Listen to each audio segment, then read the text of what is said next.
comparing the looks and the backs of the Galaxy S24 versus the iPhone 16 and the S24 Ultra versus the iPhone 16 Pro Max. So let's take a deeper dive at this. Phone Arena put this up and they did a great job with these renders. These things look amazing on here. Let's first check out the iPhone 16 and the S24. And if you were not mistaken and you remove the logo, you might think that S24 looks like an iPhone. The way they have this rendered out, it looks very, I mean, obviously there's a couple of key differences, that being the Samsung branding on the back, the camera setup, the punch hole, but otherwise, like the sides of the phone look very reminiscent to that iPhone 16, I should say, on there. It looks really, really nice, really beautiful looking phone on that S24 overall. If I had to choose the looks of this, man, I would have to choose that S24. The iPhone and the S24 really haven't changed their looks all that much throughout the last few years. So like, it's like you're pulling at strings here, trying to find differences on what they've looked like in the past. You can see the S24 has the buttons on the side there, and then the iPhone has it on one side, and then on the left side you'll get the action button and the volume keys and all that on there. But again, the S24 looks absolutely amazing in this render. I really, really like the look of it, and that gold looks really, really nice. Jumping on to the S24 Ultra and the 16 Pro Max from iPhone. Again, both of these look great, but they both look like last year's versions if you look at them really, really quickly. That S24 Ultra will have that flat display, but you know, again, if you're looking at it real quick, you're probably not going to notice really any difference physically on it. I think it's going to feel more in the hand where you notice those differences, especially if you're not using a case or you put them both hand in hand without a case. Again, that's when you'll notice that difference. But these phones definitely look a little bit more different versus the way they look. They both have a kind of a boxy look, but the boxy look is really, really strong on that S24 Ultra for that, you know, old school Note type design that they've had for the last few years, handful of years really. And then the 16 Pro Max for the iPhone, again, very reminiscent of past iPhones. Still a very iconic, nice looking phone. You see that, you know, notch cut out at the big, the camera cut out. It's really big, but you know, it doesn't even bother. You get used to it, and then you get the punch hole camera, which is hard to see in this photo for that S24 Ultra. But if I had to choose a winner on this one, man, I kind of like more of a rounded looking phone, so I'd probably choose the iPhone on this, but I would choose the S24 Ultra as my main phone out of those four phones in total. Very, very nice looking phones in general, and a lot to look forward to hardware wise and software wise internally, I'm talking, with these phones. I think outside it's going to be like a little bit more of the same. Both of these are going to have big AI pushes in this 2024 season. Even iPhone will too. They might not call it AI, but it will be AI stuff built into the phone, a lot of it, to take control of your phone and hopefully make your life easier with your phone. Which one? We've got two big stories for you about the Galaxy S24 Ultra. Stuff you definitely want to know about this. Couple of improvements and complete, real intricate details about the cameras overall. So let's first talk about the display. We've got an improvement on the brightness of the display. This information, both stories actually coming from Ahmed, who's saying that amazing numbers supported by the S24 Ultra, 2600 nits of brightness. Do you like this number? It has surpassed its competitor, the iPhone 15 Pro Max, at 2000 nits. So really, really bright display, something to burn your eyes at night if you really push it to its max and have extra brightness on. I am happy for this because of the fact that when I bring things outside, it's easier to see the display. And as these things get brighter, it's going to be great for that. Obviously indoors, you probably don't need it to be maxed out unless, again, you're trying to really, really, really burn your eyes out. But otherwise, it's still a good thing to be able to see your display outside, direct sunlight, no problems at all. I know some of the young folks, you're gonna be like, dude, yeah, I can see it fine even when it's pitch black on there. As you get older, those things change, trust me. So it's nice to have that, and it would be a nice little upgrade, and it's good overall with years to come too, as well, as these displays will continually get brighter. This one's pretty bright. It's not the brightest in the world, but it's definitely one of the brightest ones here in America. Our last story has to do with the cameras, guys, and we're getting some intricate details about the cameras. Again, from Ahmed, and he's saying the following, that exclusive S24 Ultra cameras, 200 megapixel main camera, 12 megapixel ultra wide, 50 megapixel, 10 megapixel, 12 megapixel front camera. Now, we're gonna get 8K video, which is not a really big surprise, 5X zoom 8K video, which is awesome. You're gonna be able to zoom in 5X on 8K video while you're recording it. Portrait zoom will be set to 5X, awesome. Optical stabilizer is better at night and day, so night and day videos will be better optimized with stabilization, so that's amazing. As you know, you want stable videos when you're doing that. The pixel size is larger in the 50 megapixel, and AI objects aware engine available in front and rear camera. So AI objects, that engine will be available not just in the rear cameras, but also the front cameras. And as more time goes on, we're gonna learn even more about this, which is just gonna be absolutely insane. So much looking forward to. It's starting to look like a pretty nice upgrade, at least internally, with some of these specs. We have a crazy amount of information about the Galaxy S24 series of phones, AI, pricing, features, and so much more. So sit back, relax, and enjoy this one. Let's first talk about the pricing. Are we going to see a price increase from the S23 series to the S24 series? You would think potentially yes, the way the world is going with price increases on almost everything. Well, it looks like it probably is not going to happen. The latest information coming out of Korea is that the S24 price seems to be frozen, aggressive sales goals. So they want to set some really high goals and meet those goals, and they don't think they can do it with a price increase. So it seems like they're going to be not increasing the price of the Galaxy S24. Now, something that they will be doing though, and this is AI stuff, this is actually really interesting stuff. So Ahmed is saying that some new features, they're gonna have circle search. You can just circle it and it will say automatic search on it. So I don't know if this is gonna be with just your finger or if you have to do this with the S Pen. I'm assuming it's probably gonna work definitely with the S Pen, but hopefully it works with just your finger as well. But you'll circle something and it will search for it, have it be a photo or a word or a saying or whatever you circle. That is pretty cool. I like that feature.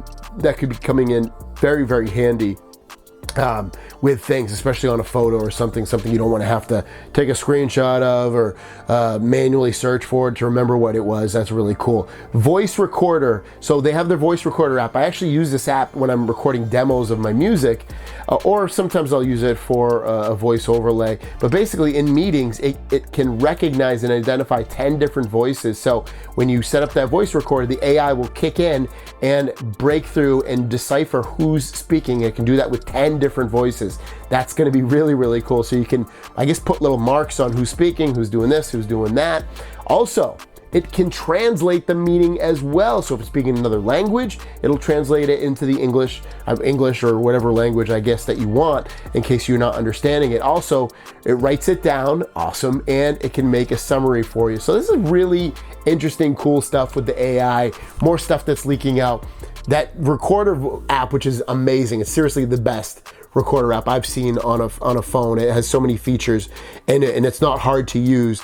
Adds additional features that are going to be very, very handy with meetings or pretty much anything that you're trying to keep notes of, and then it'll summarize it for you as well. Check out this headline. We've been talking about emergency texting via satellite feature coming to the Galaxy S24 phones. We thought it was going to come to the S23. It didn't. It looks like it is confirmed it will be coming to the S24 phones. iPhones have this feature, the latest iPhones anyway, and the S24 will also have. This is going to be used when you're in a predicament. Maybe you went hiking in the middle of nowhere, you need support, there's no cell service. This will contact 911 or wherever the name of the emergency services are where you are, and contact them for you and give them your location so they can come and find you. So great little add-on. The last piece is this. This is some crazy information. Galaxy lineup and Fold Light related news. After the S25, which is going to be a big design change, a new design code is set to be implemented, and simultaneously, there are reports of the consolidation of budget lineups like the Galaxy A series. So they're going to consolidate their budget lineups, which is about time. They have about 7,000 different budget phone, so it's going to be good for some consolidation. There is specific consideration to add a model to the existing FE Fan Edition lineup with enhanced performance similar to the iPhone Pro, possibly a smaller Galaxy S Ultra. So we might be seeing a smaller Galaxy S Ultra phone that is thrown into that FE lineup, so it's going to be pretty cool. This is what I'm excited about. The Galaxy Fold Lite model exists in 2 prototypes currently, one without an external screen and one with a smaller external screen than the Fold 1. I'd actually like to see it without the display on the front there, just to really knock down the price of that. I would actually love to see how low they can get the price of that. I think that would be amazing if they're able to do something like that. And then currently there is a significant debate regarding the timing of introducing this model. The likelihood of it entering the market is high, especially after the Fold 6. Furthermore, if a Lite model is released, there's a higher probability of having only one model rather than both a Fold and Flip model. So a lot to digest in today's video.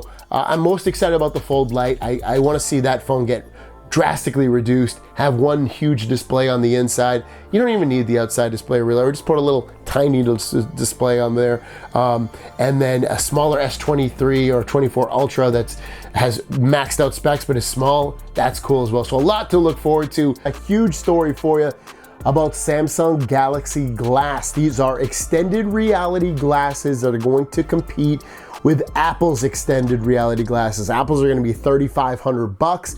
I truly and fully expect Samsung's to be much cheaper. And by much cheaper, I expect $1,500 cheaper. I've actually done a video on this.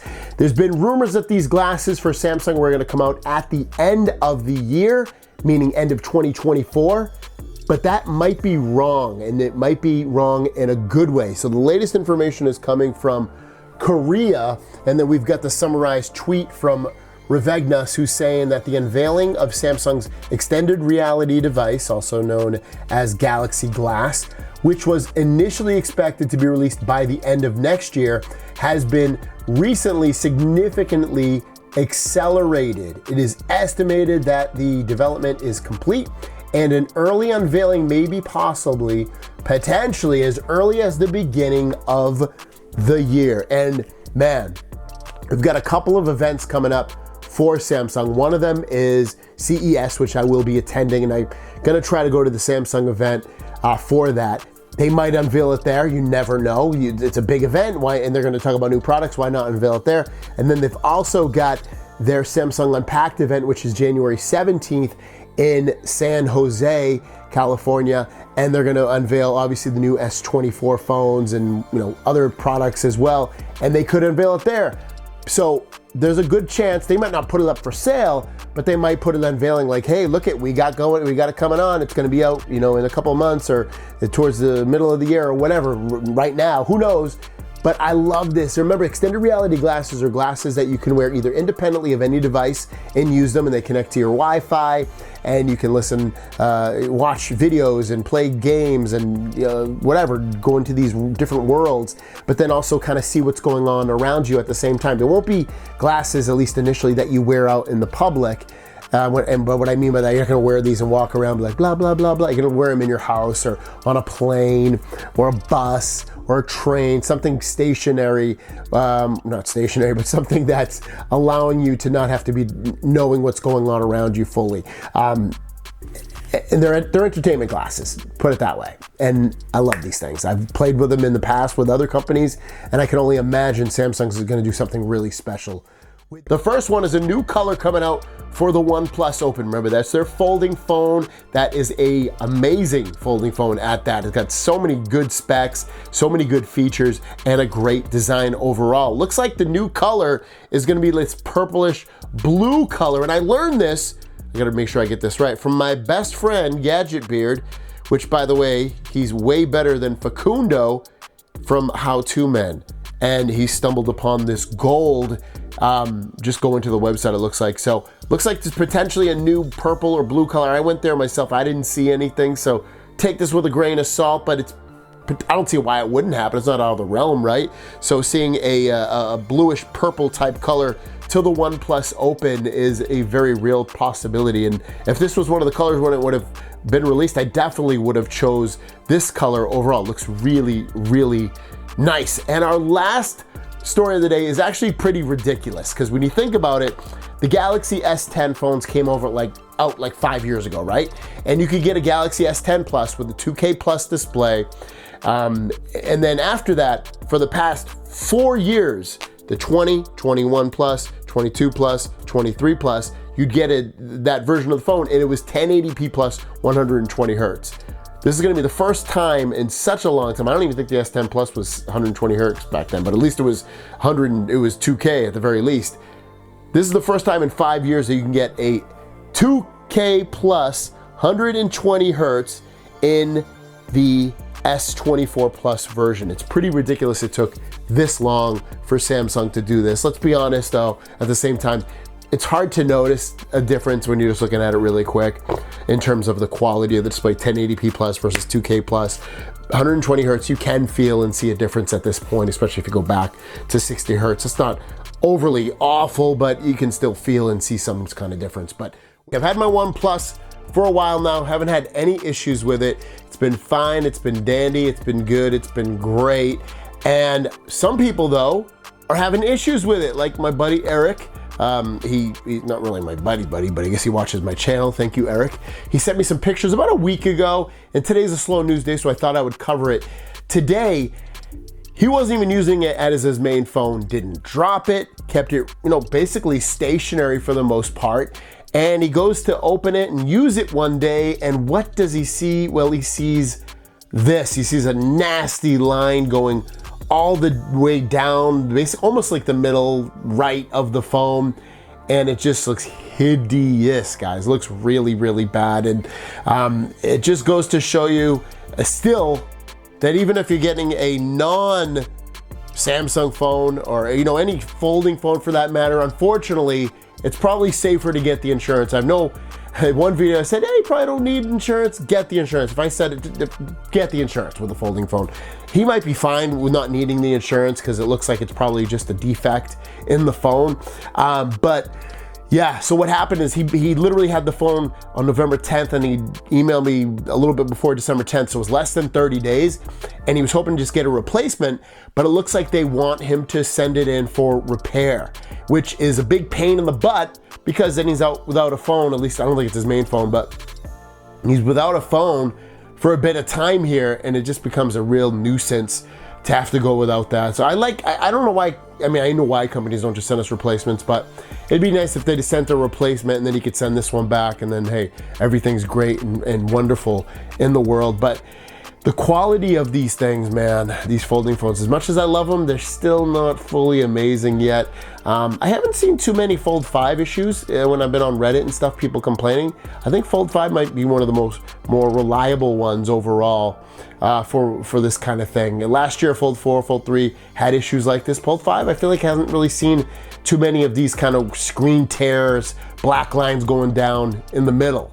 So get the insurance. Super slow news story today, so I'm going to show you a how-to trick on your Samsung Galaxy phone, and this works with like basically any Galaxy phone. You don't have to have the latest software. So without further ado, let's jump into this. So I'm going to show you how to hide when you enter your passwords. It won't show what you're typing, kinda, and your PIN as well. So let's get into it. So the first thing you want to do, I'm just going to show you first what I mean. So I'm going to open up my browser, and I get to a login page. I can tap on password. When I type the password, you can see it doesn't pop up the letter on the actual password field. I'll show you how I did that. So what we're gonna do is, let's go home, swipe down from the top, go into settings, and then go down until you see security and privacy.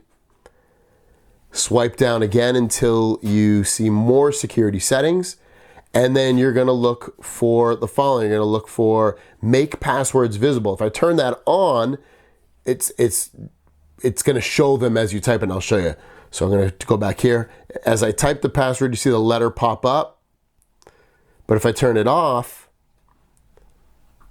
which is what you do want, it's not gonna show what you typed, and it's gonna kind of hide what you typed, so people won't know exactly what you just typed. So that's why you'd want to turn off. It also works on the pin screen as well. So if you're typing in a pin, I'll just turn this off and show you.